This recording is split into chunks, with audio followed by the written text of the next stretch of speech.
Oh Divino Espíritu de Dios, asístenos y ayúdanos siempre. Amén. Tengan la bondad de sentarse.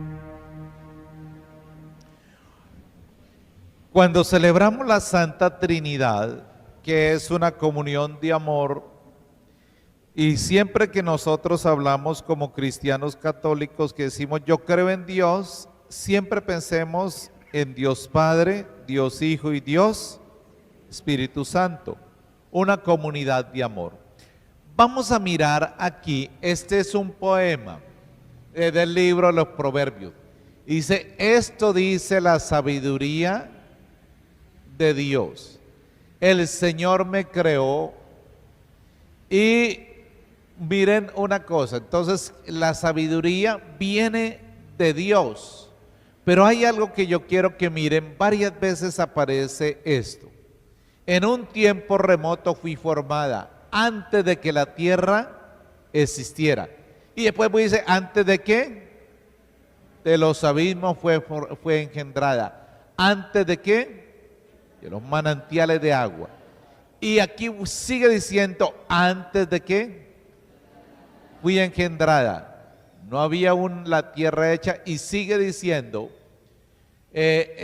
cuando trazaba la bóveda de los cielos y todo, pero siempre está hablando el texto sagrado, entonces nos está dando una enseñanza muy importante. La sabiduría es obra creada antes de todas las criaturas. Es decir, que el cristiano está invitado, por lo tanto, a darnos cuenta que en los orígenes de la sabiduría están desde antes de la eternidad. Y mire esto bien bonito, lo vamos a tener en cuenta. Dice, yo estaba junto a él como arquitecto y día tras día lo alegraba, todo el tiempo jugaba en su presencia, jugaba con la bola de la tierra y mis delicias están con los hijos de los hombres. Cuando dice yo estaba junto a él, está hablando de ¿quién? De Dios Padre, Dios Hijo y Dios Espíritu Santo.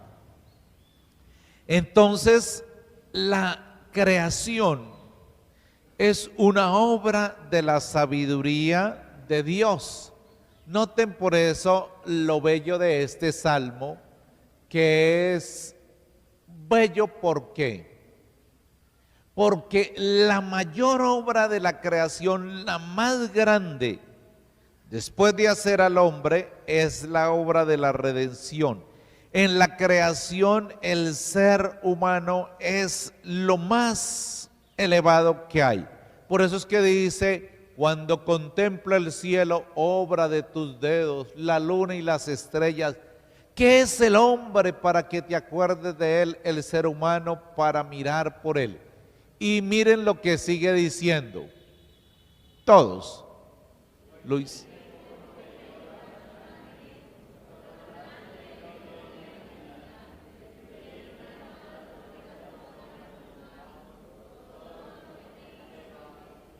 Entonces esto, ojalá nunca nosotros lo olvidemos, que es el hombre es la obra más perfecta. De hecho, les recomiendo a ustedes, hay un libro, antiguo él, pero muy famoso, que se llama El milagro más grande del mundo. Y este libro explica de manera muy hermosa por qué el hombre es la cumbre de la creación.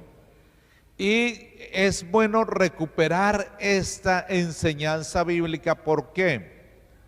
Porque uno lo ve en las redes sociales muchas veces diciendo el hombre es la plaga de la tierra, el hombre es el lobo del hombre, es decir, una serie de mensajes donde se desprecia al hombre como el ser más perfecto hecho por Dios.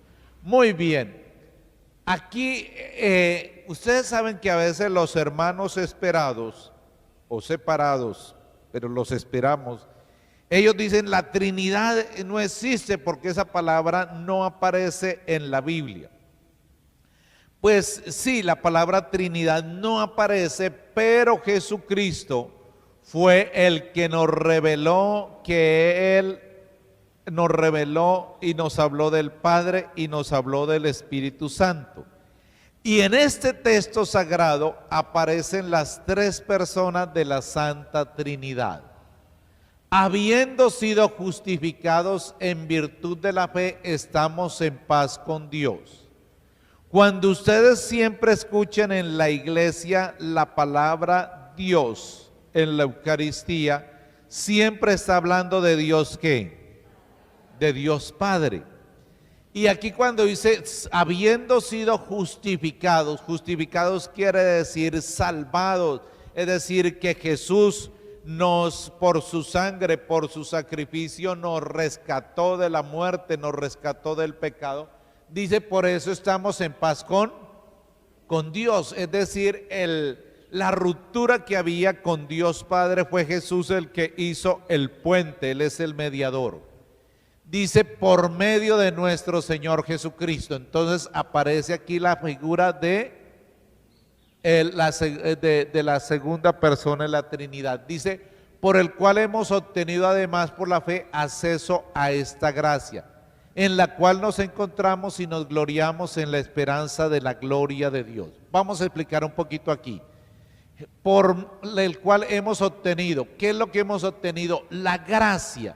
La gracia es el regalo gratuito de Dios, el perdón de Dios. Y dice, en la cual nos encontramos y nos gloriamos en la esperanza de la gloria de Dios.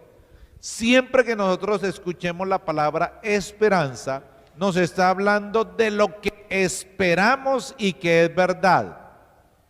Porque ustedes saben que uno puede esperar cosas que son mentiras.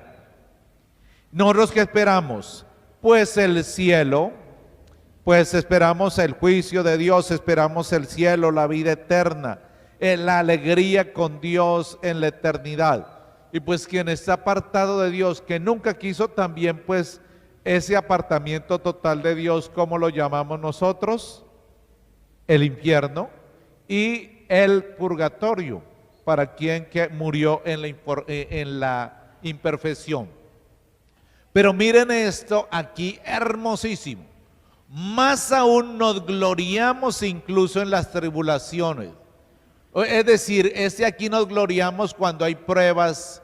Entonces, aquí nos va a explicar por qué uno puede tener dificultades, tribulaciones, estar, como dicen, apachurrado, aplastado, y sin embargo, es decir, por qué se siente, incluso en medio de la prueba, se siente victorioso, porque aquí esta gloria quiere decir victoria, sabiendo que en la tribulación produce la paciencia, virtud probada, la virtud probada esperanza, y la esperanza no defrauda. Entonces aquí nos da la razón por la que igual, aunque tengamos pruebas, tribulaciones, nosotros eso no nos apachurra. ¿Por qué? Aquí dice, léamelo por favor todos.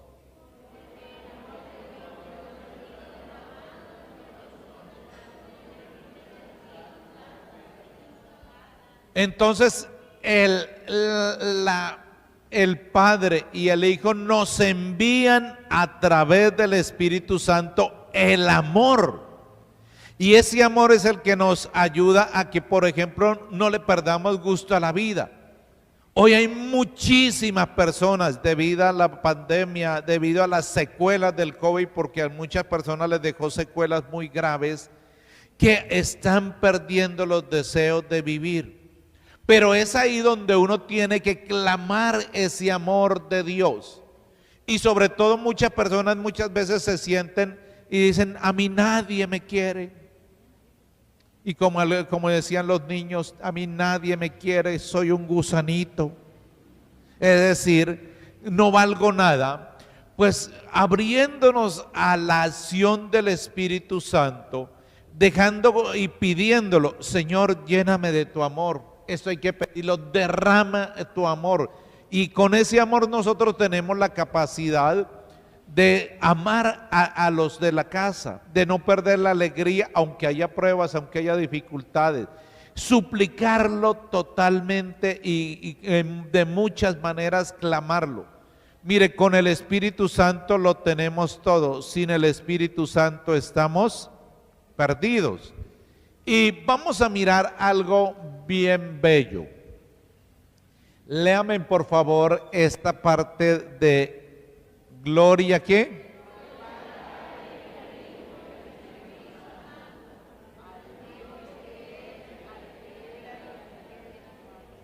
Fíjese, Dios no tiene tiempo, por eso aquí al que es, al que era y al que ha de venir. Dios es eterno. En Dios no existe ayer, mañana, pasado mañana o en el futuro, no. Por eso aparece el que siempre es. Es decir, Dios no cambia y su amor no cambia y su bondad no cambia. Pero hay un banquete aquí, pero súper delicioso dentro del texto sagrado. Este texto es Apocalipsis 1:8, porque la misma palabra de Dios nos está diciendo. Entonces, este texto es Apocalipsis, ¿qué? 1:8. Y vamos a ver aquí en el texto sagrado algo bien hermoso, sobre todo del Evangelio. Dice, este es el discurso de despedida de Jesús. Muchas cosas me quedan por decirles, pero no pueden cargar con ellas por ahora. Cuando venga Él, el Espíritu de la verdad los guiará hasta la verdad plena. El Espíritu Santo es el que nos ayuda, es el único que nos ayuda a conocer a Dios, porque Él es Dios, pero nos ayuda a conocer a Dios. Y fíjese que Jesús mismo nos dice, vea, yo les quiero hablar a ustedes, me quiero comunicar con ustedes, pero ustedes todavía no pueden con todo, pero yo les voy a mandar el Espíritu y a través de Él los voy a guiar hasta la verdad plena. ¿Y qué es lo que va a hacer el Espíritu Santo? Dice, no hablará por cuenta propia, sino que hablará de lo que oye y lo comunicará lo que está por venir. En palabras sencillitas, mire, lo que el Espíritu Santo nos enseña, nos ilumina, nos guía, es lo que el Padre y el Hijo quiere comunicarnos a nosotros. Y hay aquí una frase, dice, Él, cuando venga Él, el Espíritu de la verdad los guiará hasta la verdad plena. Una de las cosas que más necesitamos nosotros en este momento, hermanos, es pedir siempre al Espíritu Santo que nos guíe hasta la verdad, que nos muestre la verdad y que incluso si hay algo oscuro, algo macabro, salga a la luz. Les voy a recomendar un texto sagrado que ojalá ustedes nunca lo olviden y lo oren. Y es Daniel capítulo 2, 20 al 23. El profeta Daniel ora y le pide a Dios que le ilumine un sueño que ha tenido el rey. Y en ese texto que le estoy diciendo, Daniel capítulo ¿qué? 2, versículo 20 al 23, dice que el Señor revela lo que ocultan las tinieblas. ¿Cómo dice? Y dice que coloca reyes y quita reyes. Este texto sagrado es una bomba y ¿por qué les digo que es una bomba? Porque cuando usted comienza a clamar a Dios, voy a contarle qué sucede. Pues todas esas cosas que se están haciendo a oscuras en la casa, en la empresa, en la sociedad, salen a la luz. Es decir, ante la luz de Dios, la verdad de Dios, no se puede ocultar absolutamente nada. Entonces, fíjense ustedes que les voy a colocar un ejemplo de esto. Hace ya años algunos me habrán escuchado, pero los cuento a ustedes que la mayoría sé que no. Yo estaba en Bogotá y participaba de un grupo de oración. Y entonces llegó una señora y dijo al grupo de oración y dijo: yo he recibido el don de curar. Por ejemplo, una persona tiene un dolor de cabeza, yo le paso la mano así y se le quita el dolor de cabeza. Dijo: había una vez un tipo que estaba en silla de ruedas y yo me acerqué por detrás y hice como que cogía y tran así y el tipo se levantó de la silla de ruedas. Entonces, ¿es bueno ser curado de una enfermedad, sí o no? Claro, ella comenzó a nombrar cosas buenas. Y entonces, ella tan solo una cosa que dijo. Dijo: y yo escucho una vocecita que me habla. Y entonces, por ejemplo, fui a un supermercado y me robé unas bolsas. Y entonces la vocecita me dijo: eso estuvo mal. Y cuando me estaba subiendo en el bus, se rompió la bolsa y quedaron en el piso todas las bolsas que me había robado. Y pongan cuidado esta frase que dijo después. Yo, por ejemplo, voy al banco y la vocecita me habla y dice: diga tal cosa. Y resulta que en la fila de los que están esperando para el cajero, se traba y yo quedo de primera, los demás se van y yo quedo de primera.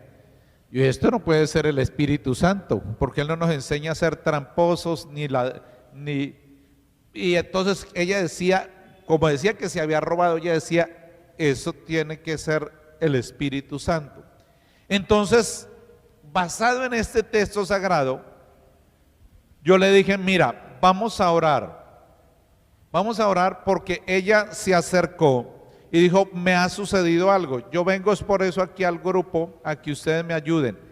Llevaron una imagen de la Virgen María en peregrinación a mi casa y yo no sé por qué cuando entró la Virgen María, la imagen, yo comencé a llorar y llorar y llorar y llorar y lloré como 1 hora y media, yo no entiendo. Entonces comenzamos a pedir al Espíritu Santo que Él, que es el que nos guía, ¿qué? Hasta la verdad plena. Entonces, cuando comenzamos a suplicar por lo menos media hora: Espíritu Santo, ven a este lugar, Espíritu Santo, te suplicamos, ilumínanos, guíanos, Espíritu Santo, muéstranos lo que ocultan las tinieblas, y seguíamos orando. Y la señora, en la medida en que íbamos orando, comenzó la mano primero a hacer así, hasta que después se le veían los músculos y gritaba del dolor, así, y lloraba del dolor. Entonces le dijimos: eso no puede haber sido de Dios. ¿Usted dónde fue? Y entonces la mujer había vivido en Inglaterra y en Inglaterra había ido donde un brujo. Y el brujo le había pedido el nombre y el apellido. Cuando le piden el nombre y el apellido es porque ellos lo van a consagrar al demonio. Para ellos es importante el nombre y el apellido y la fecha de nacimiento. Pues el brujo que le dijo allá, es algo, si yo le doy permiso al enemigo en mi vida, pues el mal actúa. Lo primero que le dijo: su papá va a morir. Es decir, ella le abrió puertas a eso. Entonces, cuando ella fue allá recibió el espíritu diabólico de curar. Por eso era que ella no oraba, simplemente pasaba la mano, tocaba. Es decir, las curaciones que hacía era con intervención del maligno. Y oiga bien, ¿por qué era el llanto cuando entró la Virgen María? Porque cuando tenía 7 años la habían consagrado a la Madre de Dios.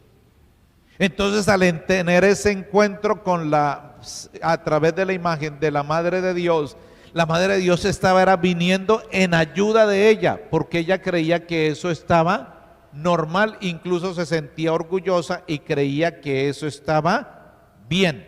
Fíjense por eso lo que aquí dice el texto, y quiero que miren esto. no hablará por cuenta propia, sino que hablará de lo que oye y le comunicará lo que está por venir. Y le comunicará lo que está por qué venir. Es decir, el buen Dios con su Santo Espíritu, Dios no solamente nos da sabiduría del pasado, sino que nos previene del presente, incluso del presente. Cuando ustedes se habitúan a orar al Espíritu Santo, a pedir la sabiduría de Dios, el Espíritu de Dios los va a prevenir de peligros, los va a guiar lo que deben hacer, lo que deben evitar, y sobre todo Él le guía para que usted no se equivoque. De allí que por eso dice, Él les comunicará lo que está por venir. Ustedes saben que en la iglesia hay algunas, digamos, aspectos o santos que han dado profecías. Esas profecías la iglesia las ha aceptado porque no están en contra de la palabra de Dios. Lo que se llama la profecía predictiva. Por ejemplo, recuerden cuando los pastorcitos de Fátima, ellos anunciaron que si el mundo no se convertiría, vendría una guerra peor. Y ellos vieron más o menos lo que fue la bomba atómica. Entonces, esta parte es muy importante que ustedes la tengan en cuenta, no para que se pongan a leer lo primero que aparece en internet, sino, por ejemplo, un diario como el de Santa Faustina, que fue aprobada por la iglesia, por el Papa Juan Pablo II. Ella recibió mensajes de Dios que anuncian, por ejemplo, ¿qué dice Santa Faustina? Ella dice que Dios nos va a dar un tiempo de misericordia, pero que la segunda venida de Él está cercana. Y que por eso aprovechemos el tiempo para confesarnos, para volver a Dios. Incluso muchos santos hablan que antes de la segunda venida de Dios, a ellos le ha comunicado que habrá la iluminación de conciencia. ¿Qué es la iluminación de conciencia?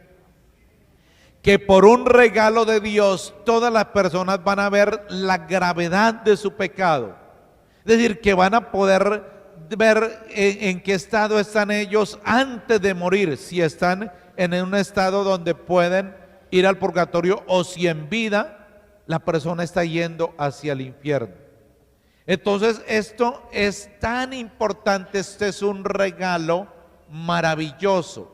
Por eso finalizo con la enseñanza del texto, finaliza, todo lo que tiene el Padre es mío. Por eso les he dicho que recibirá y tomará de lo mío y se lo anunciará. Y volvemos a ver aquí las tres personas, Jesús hablando, el Padre y el Espíritu Santo. Las tres personas de la Trinidad intervienen para bien nuestro. Por eso, animados en esto, hermanos, los quiero invitar. Mire, clamen, supliquen, siempre ojalá tengan la novena al Espíritu Santo. El Espíritu Santo, usted puede recibir esa guía y su vida va a ser diferente si usted se habitúa a suplicar al Espíritu Santo. ¿Me dejan contarle algo sencillito así en un minutico? Mire, mi papá era devoto del Espíritu Santo. Él clamaba y suplicaba esa presencia del Espíritu de Dios, sobre todo cuando él iba a hacer algún negocio. ¿Y por qué lo hacía? Porque en la época de la violencia entre liberales y conservadores, lo que él tenía, la finquita y todo, la quemaron y todo. Entonces, ¿qué ocurrió? Que en una oportunidad él era comerciante y en el mejor lugar de la plaza, en una esquina, había un local muy bonito. Y entonces él lo negoció con el dueño del lugar. Pero él siempre decía, Señor, ilumíname, guíame si este negocio conviene. Ya habían hecho pues la promesa de venta. Y el día que iban a hacer la escritura, la persona dijo, uy hermano, mire que yo pienso que yo le di muy barato eso. ¿Qué hubiera dicho alguien? Negocio es negocio, ya está ahí la promesa. Entonces mi papá, con la frase que dijo el Señor, sintió que no convenía hacer el negocio. Él sintió que era como una respuesta de lo que Dios le estaba pidiendo. Entonces le dijo al Señor, mire, no se preocupe, pues dejemos así, ni las arras le cobro, dejemos así, no se angustie porque yo no lo quiero perjudicar a usted. ¿Qué ocurrió, hermanos? A los 15 días de haberse deshecho el negocio, que nadie lo esperaba, hubo uno de esos ataques guerrilleros que hacían en los pueblos. Incendiaron toda una cantidad, 32 casas, incluido ese local, totalmente quemado. Entonces ustedes pueden ver, Dios no está tan lejos de nosotros. La diferencia está si lo invocamos, si lo clamamos y lo hacemos nuestro amigo. Vamos a ponernos de pie y vamos a profesar nuestra fe. Los medios de comunicación requieren recursos económicos para sacar adelante estos contenidos. Hay muchas personas detrás de un trabajo de evangelización, así que esperamos que usted se suscriba y nos apoye en esta obra evangelizadora. Dios los bendiga.